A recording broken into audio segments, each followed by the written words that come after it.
Bismillah walhamdulillah wassalatu wassalamu ala rasulillah. Peace and blessings be upon him. My beloved brothers and sisters, there is a time every single night when the world is asleep. The streets are silent, the lights are dim, even your phone stops buzzing. And in that moment of stillness, Allah subhanahu wa ta'ala descends to the lowest heaven in a way that befits His majesty. And He calls out, "Is there anyone asking so that I may give? Is there anyone seeking forgiveness so that I may forgive?" Imagine the Lord of the worlds, the King of all kings, calling you by your name. But most of us are asleep. We scroll through our phones till late night. We get tired, we promise we'll wake up. Just 5 minutes before Fajr, we say. But those 5 minutes never come. Tahajjud, my brothers and sisters, is not just a prayer. It's a meeting with the one who never rejects you. It's when the world turns its back on you, and yet Allah subhanahu wa ta'ala is waiting just for you. Let me tell you something beautiful. Even the prophets, may Allah be pleased with them all, turn to Allah subhanahu wa ta'ala at night. Our beloved Prophet Muhammad, peace and blessings be upon him, would stand in prayer for so long that his blessed feet would swell.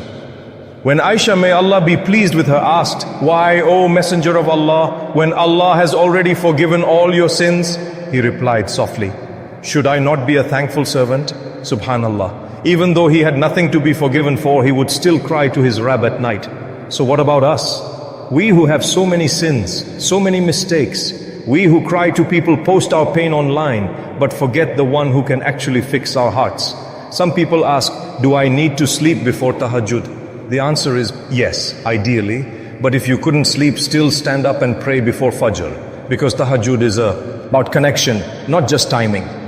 The scholars say Tahajjud begins after Isha and continues until the time of Fajr. And the best time, the time when Allah subhanahu wa ta'ala's mercy pours like rain, is the last third of the night. So how do you know when that is? Simply divide the night into 3 parts. Let's say Maghrib is at 7 p.m. and Fajr is at 5 a.m. That's 10 hours. The last third is from about 2:30 a.m. to 5 o'clock a.m. That's the most special, powerful time. And when you stand in Tahajjud, you don't need fancy Arabic. You don't need memorized du'as. Just speak to Allah subhanahu wa ta'ala from your heart. Say, "Ya Allah, I'm weak. Ya Allah, I've sinned. Ya Allah, I'm trying." And He listens.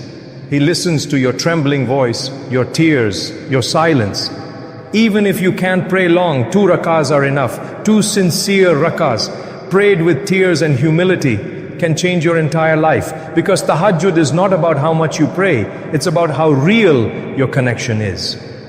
And remember, we try our best to read all your beautiful comments, but sometimes there are too many. So we request our brothers and sisters, those who have knowledge, please reply to others who ask how to pray Tahajjud, what to recite, what to say if we don't know Arabic. Help them, teach them. Because maybe your one reply becomes the reason someone starts praying Tahajjud. And maybe on the day of judgment, that soul will take your hand and say, "Because of you, I found my way to Allah subhanahu wa ta'ala at night." Tahajjud is not just a prayer. It's a moment of love, a private whisper, a tear that Allah subhanahu wa ta'ala treasures more than gold. So tonight, when the world sleeps, wake up, raise your hands and just say, "Ya Allah, I'm here." My beloved brothers and sisters, when you stand for Tahajjud, it doesn't matter if your voice shakes, if your Arabic isn't perfect, or if you can only whisper. Because Allah subhanahu wa ta'ala understands every language, even the language of your tears. Some people ask, "What should I recite in Tahajjud?" The answer is simple. Recite what you know. If it's only Surah Al-Ikhlas, recite that with love. If it's Surah Al-Fatiha and a few short surahs, recite them slowly. Tahajjud is not about the length of your recitation. It's about the depth of your sincerity. The Prophet Muhammad, peace and blessings be upon him, once said that the closest a servant is to his Lord is during the last part of the night. So in that moment, let your heart speak. If you don't know Arabic du'as, that's okay. After your prayer, raise your hands, close your eyes, and talk to Allah subhanahu wa ta'ala as you would talk to your most loving friend. Say, "Ya Allah, I'm struggling. Ya Allah, I have no one who truly understands me. Ya Allah, forgive me for my past. Ya Allah, guide me, heal me, bless my parents, my children, my rizq, my health, my heart. The Prophet Muhammad, peace and blessings be upon him, taught us that Allah subhanahu wa ta'ala never turns away the hands raised to him. Not one dua is wasted. Even if you don't see the answer right away, know that Allah subhanahu wa ta'ala is saving it for the perfect time, or something even better. And if you want a beautiful dua to say, remember this one from the Quran. Rabbi inni lima anzalta ilayya min khairin faqir. My Lord, I am in desperate need of whatever good you send to me. Surah Al-Qasas, Ayah 28, verse 24. Say this when you need help, when your heart feels empty, when you don't know what to ask for. Because when you admit your need to Allah subhanahu wa ta'ala, He fills you with more than you could ever imagine. And other powerful dua is the dua of Prophet Yunus, may Allah be pleased with him, when he was in the belly of the whale. La ilaha illa anta subhanaka inni kuntu minaz zalimin. There is no God but you, glory be to you. Indeed, I have been of the wrongdoers. Surah Al-Anbiya, Ayah 21, verse 87. The Prophet Muhammad, peace and blessings be upon him, said that whoever recites this dua in difficulty, Allah subhanahu wa ta'ala will remove their distress. So imagine, in the quiet of the night, you sit on your prayer mat, the world is asleep, and you whisper these words. Your sins begin to fall away like leaves from a tree. Your burdens start to melt, and your heart begins to feel light again. And my dear brothers and sisters, some of you send comments asking, what if I cry while praying? Let me tell you this, that's not a weakness. That's a sign your heart is alive. Because tears in tahajjud are pearls in the sight of Allah subhanahu wa ta'ala. He loves when His servant cries for Him, not out of fear alone, but out of love, longing, and gratitude. The Prophet Muhammad, peace and blessings be upon him, said, two eyes will never be touched by the fire of hell. The eye that weeps out of fear of Allah, and the eye that stays awake guarding in the path of Allah. So cry freely. Because your tears at night will shine for you on the day of judgment, when others are drowning in their own deeds.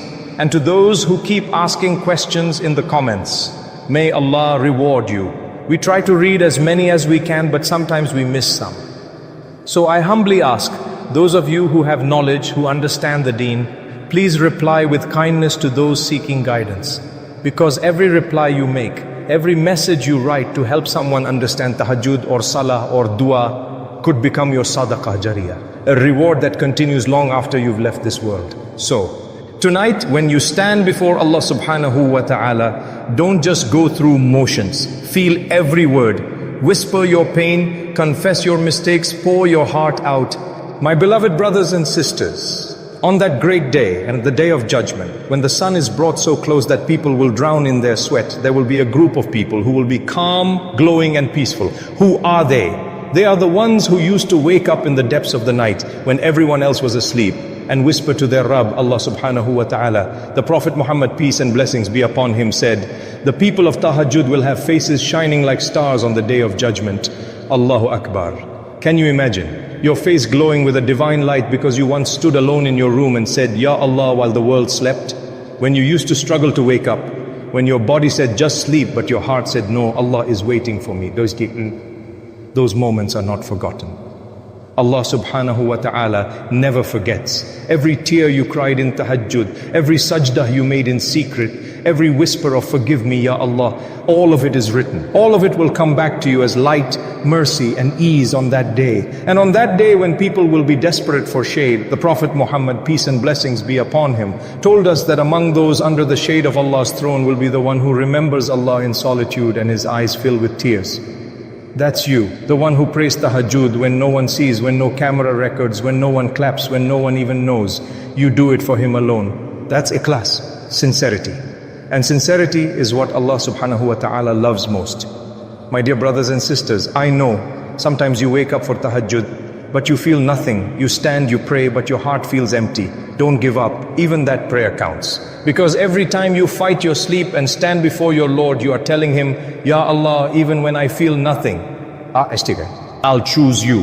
And Allah subhanahu wa ta'ala says in a hadith Qudsi, if my servant comes to me walking, I go to him running. So never think your tahajjud is small. Even one raka'ah, even two, they are recorded, accepted and loved. And now, my brothers and sisters, let us end with a dua that I pray reaches deep into your heart. Raise your hands, close your eyes, and whisper softly, Ya Allah, the one who never sleeps, Ya Rahman, Ya Rahim. We are weak, we are sinners, yet you are the most forgiving. Ya Allah, accept our tahajjud, accept our tears, accept our whispers in the night. Ya Allah, forgive our past mistakes, the ones we remember and the ones we've forgotten. Ya Allah, grant us peace in our hearts, barakah in our rizq, shifa in our bodies, and light in our graves. Ya Allah, make our last breath the best of our breaths, and let our final words be La ilaha illallah Muhammadur Rasulullah. Ya Allah, gather us beneath your throne on the day of judgment, among those who used to call out to you in the dark of the night. And Ya Allah, allow us to meet you smiling as you say to us, this is the one who used to speak to me when others slept. Today I speak to him with my mercy. Ameen, Ameen, Ya Rabbal A'lameen. If this message touched your heart, then tonight, don't just plan to pray tahajjud, pray it. Even if it's just 2 rakat, even if you just say Ya Allah and cry, because that moment between you and your Rabb could change your entire life and your eternity.